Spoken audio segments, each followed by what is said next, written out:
And rather than returning to the actual name of the land, Judea, Yahudah, which means beloved of Yah, it's a compound of Yahweh's name and Dod's name, Yahweh's beloved.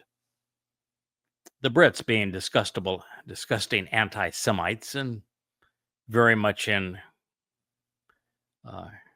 very much in common with the Romans in terms of their desire to occupy, subjugate, persecute foreign lands, decided they would use that racial slur and called it Palestine. So when Israel was reestablished following the Holocaust, and it was only reestablished after the Holocaust because Muslims prevented the establishment of a Jewish state prior to then, because they wanted the Nazis to exterminate Jews as opposed to exile them. That was the request and ploy of the Grand Mufti of Jerusalem when he met with Hitler and changed the Nazi program from exile to extermination.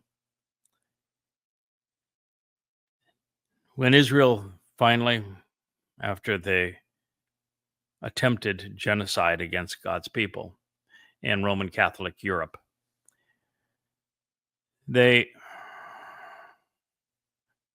through miraculous performance and odds, the fledgling new Jewish state beat the assembled and aggregate of Muslim nations, assaulting it in the 1948 War of Independence.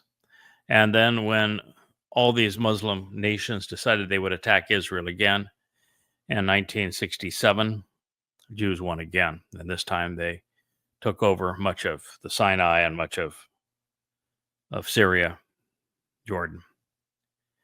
And the Muslims realized, well, we're not doing very well here trying to beat them militarily. Let's try a different tactic. And because the Russians were the ones that were selling most of the arms to the Muslims, and this was the time of communist Russia, the Soviet Union, the KGB met with the Muslim Brotherhood in Cairo, and this Marxist Muslim alliance decided they would rename the Muslims from Jordan and from Egypt that were in Israel Palestinians.